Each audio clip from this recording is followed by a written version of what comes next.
ಒಬ್ಬ ಅಗರ್ಭ ಶ್ರೀಮಂತ, ಆತನಿಗೊಬ್ಬ ಮಗಳು ಅಪ್ಪನಿಗೆ ಒಂದು ಕಂಡೀಷನ್ ಹಾಕಿರ್ತಾಳೆ, ಈ ಸಲ ನಾನು ರ್ಯಾಂಕ್ ಬಂದರೆ ನೀನು ಒಂದು ಒಳ್ಳೆ ಬೆಲೆ ಬಾಳುವ ಕಾರನ್ನು ಕೊಡಿಸ್ಬೇಕು. ಅಪ್ಪ ಹೇಳ್ತಾನೆ, ಆಯಿತು ಕೊಡಿಸೋಣ ಬಿಡು, ಬಟ್ ನೀವು ಒಳ್ಳೆ ಮಾರ್ಕ್ಸ್ ತೆಗಿ. ಆಯಿತು, ಪರೀಕ್ಷೆ ಆಯಿತು, ರಿಸಲ್ಟ್ ಬಂತು, ರಿಸಲ್ಟಲ್ಲಿ ರ್ಯಾಂಕ್ ಬಂದಿದೆ, ಮಗಳಿಗೆ ಮಾತು ಕೊಟ್ಟಿದ್ದಾನೆ. ಅಪ್ಪ ಏನು ಹೇಳಿದ್ದೆ ನೀನು, ರ್ಯಾಂಕ್ ಬಂದರೆ ಕಾರ್ ಕೊಡಿಸ್ತೀನಿ ಅಂತ, ಬಾ ಶೋರೂಮ್ಗೆ ಹೋಗೋಣ. ಆದರೆ ಅದಕ್ಕಿಂತ ಮುಂಚೆ ನಿನಗೊಂದು ಸಣ್ಣದಾದಂಥ ಪರೀಕ್ಷೆಯನ್ನು ಹೇಳ್ತೀನಿ. ಏನು, ಕೆಳಗಡೆ ನಮ್ದೊಂದು ಕಾರ್ ಇದೆ, ಹಳೆ ಕಾರು. ಆ ಕಾರ್ನ ನೀನು ಮಾರ್ಕೊಂಬರ್ಬೇಕು, ಮಾರ್ಕೊಂಬಂದ್ಮೇಲೆ ನೀನು ಹೊಸ ಕಾರ್ ಕೊಡಿಸ್ತೀನಿ. ಇದು ಯಾವ ರೀತಿಯ ಕಂಡೀಷನ್ ಅದು? ಮಗಳಿಗೆ ಒಂದ್ಸಲ ಚೋಕ್. ಮಗಳು ಕೆಳಗಡೆ ಹೋಗ್ತಾಳೆ, ನೋಡ್ತಾಳೆ ಹಳೇ ಕಾರು, ಇದನ್ನು ಮಾರೋದು ಹೇಗೆ, ಎಲ್ಲಿ ಮಾರಬಹುದನ್ನ ಆಲೋಚನೆ ಮಾಡ್ತಾಳೆ. ನೇರವಾಗಿ ಗುಜರಿ ಅಂಗಡಿಗೆ ಹೋಗ್ತಾಳೆ ಕಾರ್ ತೊಗೊಂಡು. ಆ ಕಾರ್ ತೊಗೊಂಡು ಹೋಗುವಾಗಲೇ ಮುಜುಗರ ಅವಳಿಗೆ, ಆ ಕಡೆ ಈ ಕಡೆ ನೋಡ್ತಾಳೆ, ಎಲ್ಲಿ ನನ್ನ ಜನ ನೋಡಿಬಿಡ್ತಾರೋ ಅಂತ ತಲೆ ತಗ್ಸ್ಕೊಂಡು ಹೋಗ್ತಿರ್ತಾಳೆ. ಗುಜರಿ ಅಂಗಡಿಗೆ ಹೋಗಿ ಕಾರ್ ತೋರಿಸ್ತಾಳೆ. ಅವ್ರು ಹೇಳ್ತಾರೆ, ಏನಿದೆ ಈ ಕಾರಲ್ಲಿ, ಇದನ್ನು ತೊಗೊಳ್ಳಲ್ಲ, ಇದನ್ನ ಏನೋ ಒಂದು 5,000 ರೂಪಾಯಿ ಕೊಡ್ತೀನಿ, ಕೊಡೋದಿದ್ರೆ ಕೊಡಿ.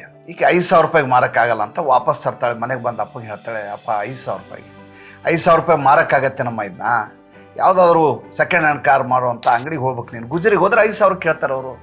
ಈಕೆ ಯೂಸ್ಡ್ ಕಾರ್ ಶೋರೂಮ್ಗೆ ಹೋಗ್ತಾಳೆ, ನೋಡ್ತಾರೆ ಈ ಮಾಡೆಲಿಗೆ ಬೆಲೆ ಇಲ್ಲ. ಯಾವ ಮಾಡೆಲ್ ಇದು?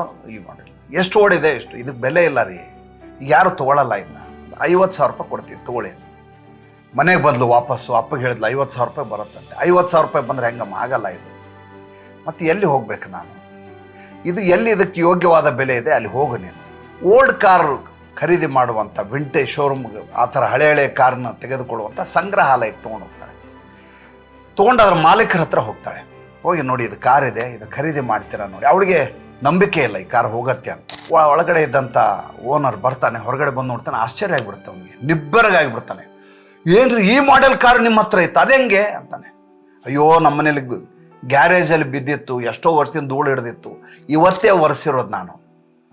ಇದಕ್ಕೆ 10 ಲಕ್ಷ ರೂಪಾಯಿ ಕೊಡ್ತೇನೆ ನಾನು, ಈ ಕಾರ್ ಎಲ್ಲಿಯೂ ಸಿಗಲ್ಲ. ಮನೆಗೆ ಬರ್ತಾಳೆ, ಅಪ್ಪಗೆ ಹೇಳ್ತಾಳೆ, 10 ಲಕ್ಷ ನೋಡು, ನಮ್ಮ ಬೆಲೆ ಯಾವಾಗಲೂ ಸರಿಯಾದ ಜಾಗಕ್ಕೆ ಹೋದಾಗ ಬೆಲೆ ಸಿಗತ್ತೆ. ಇವತ್ತು ಕಾರ್ ತಗೋತಾ ಇದೆಯಾ, ಕಾರಿಂದ ಕಾರಿಗೆ ಬೆಲೆ ಜಾಸ್ತಿ ಆಗೋದಲ್ಲ, ಯಾವ ಜಾಗದಲ್ಲಿ ಇರಬೇಕು ಅದ್ರ ಮೇಲೆ ಅದ್ರ ಬೆಲೆ ನಿರ್ಧಾರ ಆಗುತ್ತೆ.